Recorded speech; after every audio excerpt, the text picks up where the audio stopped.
Uma novela que parece interminável. O Brexit, o casamento entre o Reino Unido e a União Europeia, chegou ao fim. Todo mundo acreditava que já estava tudo resolvido, mas ainda tinha negociação. E faltando uma semana para o fim do prazo para o acordo final, é anunciado que o Reino Unido e a União Europeia chegaram finalmente a um acordo que prevê uma série de pontos importantes. Imigração, a gente tem basicamente agora o Reino Unido sempre foi parte da União Europeia, com todos os acordos que envolvem troca de bens, comércio, imigração entre as pessoas, basicamente um livre trânsito. Agora a gente tem uma separação. Para a gente tentar entender um pouco o que aconteceu, o que está acontecendo, o que vai acontecer, contato aqui na Band News FM com o professor Demétrios Pereira, pós-doutor em ciência política, com pesquisa justamente na área de política europeia, professor de relações internacionais das Faculdades Integradas Rio Branco. Professor, primeiro, muito obrigado por atender a gente nesse feriado de Natal, mas que bom que o Brexit saiu uma semana antes pra gente não ter que conversar aqui em plena virada do ano, né, professor? Boa noite. Boa noite, tudo bem? Tudo ótimo. Professor, eu queria começar lá atrás. A gente acompanhou o referendo, acompanhou toda a questão até a chegada ao anúncio, queda de primeiro-ministro, até Boris Johnson chegar e falar o Brexit está feito. Por que ele não foi realmente resolvido lá quando o Boris Johnson anunciou? Então, ali ainda não estava concluído, a gente só conseguiu concluir isso, faltar no limite do prazo? Foi isso mesmo, né? Foi bem no limite do prazo, né? Faltando uma semana para ter um Brexit sem acordo, né? Ou eles chamam também de hard Brexit. E esse prazo também foi estendido, né? O prazo previsto lá no Tratado de Lisboa era de 2 anos, então demorou aí mais de 4 anos para a negociação ser feita da saída. Então, realmente é um processo bastante moroso, né? E alguns detalhes talvez ainda não tenham sido resolvidos até, né? Falta sair o texto completo desse acordo para a gente ter uma ideia melhor do que foi negociado realmente. Do que saiu até agora, a gente tem basicamente na imigração, né? A gente tem passaportes diferentes para os dois lados, uma série de acordos de trânsito livre, eles acabam, acordos comerciais também, que a gente tinha ali, trocas sem tarifas, sem impostos, a gente volta a ter impostos. Numa visão muito ainda superficial, me parece, chega muito perto do que era o chamado hard Brexit, que era o Brexit sem acordo, aquele quase separação litigiosa. Olha, talvez nem tanto, né? Foi um soft Brexit, digamos assim, até agora, pelo que eu tenho percebido. Eu acho que o principal, assim, que não mudou tanto, vai ser justamente essa área comercial, né? Então, basicamente, o Reino Unido, o que ele conseguiu costurar, o que o Reino Unido e a União Europeia conseguiram costurar, foi uma espécie de acordo de livre comércio entre os dois aí, né? Então, vai continuar havendo aí uma livre circulação, né, de mercadorias, né? Mas como você falou, várias outras coisas vão mudar, como por exemplo o passaporte europeu, né? Os britânicos não vão ter mais direito ao passaporte europeu, né? Então eles não vão poder mais trabalhar livremente, morar livremente na Europa continental, e ao mesmo tempo os europeus também não vão poder fazer a mesma coisa lá no Reino Unido. Antes da gente olhar para os impactos disso, uma pergunta bem específica.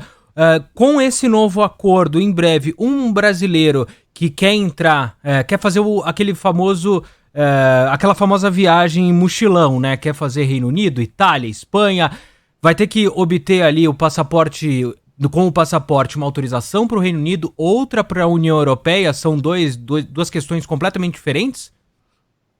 Então, pode ser que sim, né? Atualmente, o que acontece, né? Você não precisa de ter o visto prévio no passaporte para ir para a Europa, né? Então, você vai para lá e circula livremente. Porém, o que acontece? Os britânicos, eles não eram membros dos acordos de Schengen, que prevêem a livre circulação de pessoas em geral, né? Então, eles já não faziam parte, então não vai mudar tanto. Ou seja, o turista, ele circulava livremente, entrava pela França, por exemplo, a França deixava ele entrar. Circulava para a Espanha, Portugal, Itália, sem controle de fronteiras. Porém, ele já precisava mostrar o passaporte de novo quando ia entrar no Reino Unido. Então, isso não vai ser alterado porque os britânicos já não faziam parte desse acordo, né? Mas as regras, né, para entrar no Reino Unido podem mudar de agora em diante, né? Então, os britânicos agora, eles são livres para estipular suas próprias regras, né, de imigração. Então, isso pode haver um distanciamento das regras para entrar no Reino Unido e para entrar no restante da União Europeia. O que muda mais, então, pelo que entendi, é realmente a circulação de europeus. Por exemplo, quero citar o programa de intercâmbio. Existia um programa universitário comum, né? O Erasmus, e agora o Reino Unido passa a ter o programa que será batizado como Alan Turing, o matemático britânico. Então, muda mais para quem está dentro da Europa. Essa imigração, esse intercâmbio também, isso pode mudar bastante para eles. Isso, eu diria que sim, né? Então, para o cidadão britânico, para o cidadão europeu, aí vai ser um impacto bastante grande, porque aí eles eram cidadãos do bloco, né? Então, o britânico ele poderia trabalhar, poderia viver livremente, ninguém poderia barrar a entrada dele, por exemplo, no restante da Europa, assim como os europeus não poderiam ser barrados, né? Quero ir para Londres, não tem como barrar, né? Porque ele é um cidadão, ele era um cidadão, né? Agora isso vai acabar. Então, realmente. E aí, claro, todas as consequências disso. Então, programas estudantis vão ser afetados, né? Programas de transferência de renda, né? Até impostos, né? Imposto de renda, como antes podia trabalhar, né, em vários lugares, agora não pode mais. Então, tudo isso vai ter que ser revisto, né? E não é automático esse direito, né, não é mais automático o direito do europeu morar lá no Reino Unido, nem dos britânicos morarem na Europa continental. Perfeito. E um último ponto para a gente entender o que foi decidido, professor, muito se falou, com muita atenção até da fronteira Irlanda do Norte do Reino Unido, Irlanda parte da União Europeia, e um temor que a gente voltasse a ver aqueles conflitos que a gente teve no passado, bastante violentos, com a possibilidade de uma nova fronteira física entre as Irlandas. O que fica decidido e, principalmente, o senhor acredita que a gente pode voltar a ter algum tipo de conflito? Olha, um dos grandes temas aí na negociação foi realmente essa questão da Irlanda, né? Então, o Reino Unido e a Irlanda, eles já tinham um acordo chamado Good Friday Agreement, o acordo da Sexta-feira Santa. Por esse acordo, existia uma livre circulação entre Reino Unido e Irlanda, né? E, por conta disso, os britânicos e os irlandeses, eles não faziam parte daquele acordo de Schengen que eu tinha mencionado anteriormente, né? Então, o que eles fizeram, né? Esse acordo continua em vigor, então as pessoas podem transitar, né, livremente entre a Irlanda do Norte e a Irlanda para preservar, né, esse acordo que tinha sido assinado, né, quando ambos faziam parte da União Europeia. Então, vai continuar em vigor esse acordo, sim, né? E isso vai fazer, né, em tese, com que os conflitos não retornem a essa região, né? Então vai continuar havendo essa relação especial entre as Irlandas, digamos assim. Bom, professor, agora eu acho que a gente chega num ponto que é muito importante. Quando a gente olha lá para aquele primeiro ponto do Brexit, muitos olham como um primeiro sinal ou um dos primeiros sinais de um avanço do conservadorismo. Aí a gente tem uma série de pontos. Temos a eleição, por exemplo, de Donald Trump, que é um marco desse movimento. Agora a gente tem a saída de Donald Trump e algumas pessoas olhando para o Brexit. O Reino Unido, talvez daqui a alguns anos, tenha problemas por ter se isolado do bloco. O que isso diz quando a gente olha esses dois momentos, desse crescimento do conservadorismo, agora uma queda dele, pelo menos nos Estados Unidos, com o Brexit se concretizando? O que dá pra gente pensar daqui pra frente?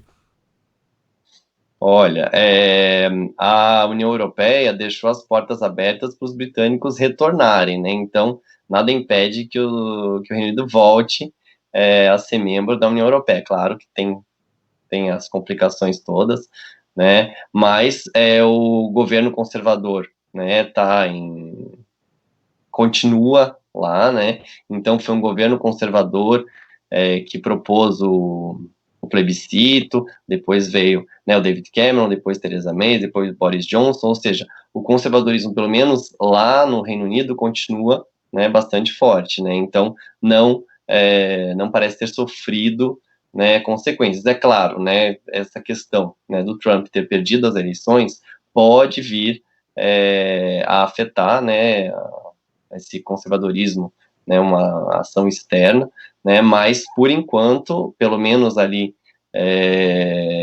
entre os britânicos, parece ainda prevalecer, né, mas pode sim, né, ou, talvez, foi uma onda conservadora, né, que agora talvez venha a se reverter por conta dessa eleição aí do Biden, né, então talvez alguns até relacionam, né, Trump, Bolsonaro, Brexit, então tudo seria uma onda mais conservadora. Então, aí associar também, talvez, né, o Trump saindo, talvez, será que o Bolsonaro perde seu grande aliado também, né, e tá aí o Boris Johnson também poderia ser, né, mas aí a relação, né, dos Estados Unidos com o Reino Unido tende a permanecer uma boa relação, né, eles são aliados muito fortes, né, os britânicos reconhecem que a Europa é uma aliada, né, um acordo de comércio bastante forte, mas a tendência, eu acho que os britânicos negociarem um acordo de comércio com os Estados Unidos também,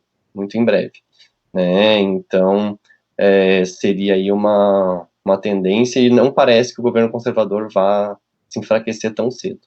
Pra gente finalizar, professor, agora falando do ponto de vista do Brasil, dá pra gente olhar de duas formas, talvez. Por um lado, a gente perde força porque em vez de negociar com um bloco União Europeia, tem que negociar agora com Reino Unido e União Europeia. Por outro lado, a gente tem a chance de ter acordos melhores com o Reino Unido, que é um dos mais importantes blocos, mesmo que sozinho, no mundo. Como é que o senhor olha para o Brasil nesse cenário? Certo. O Brasil já tem um acordo com a União Europeia negociado via Mercosul, né? Então, nós negociamos acordo de livre comércio por meio do Mercosul, já que nós estamos numa união aduaneira, né, com os demais membros do Mercosul. Assim como os britânicos não podiam negociar sozinhos, né, com o Brasil não pode negociar sozinho também um acordo dessa forma, né, de livre comércio. Agora, os britânicos, eles tendem a ser bastante liberais, né, nos acordos de livre comércio. Então, durante as negociações, eles pressionavam bastante a favor do acordo com o Mercosul, né? Então, pode ser, né, que um acordo Reino Unido-Mercosul seja realmente um acordo bastante liberal e até mais liberal que o acordo com a União Europeia.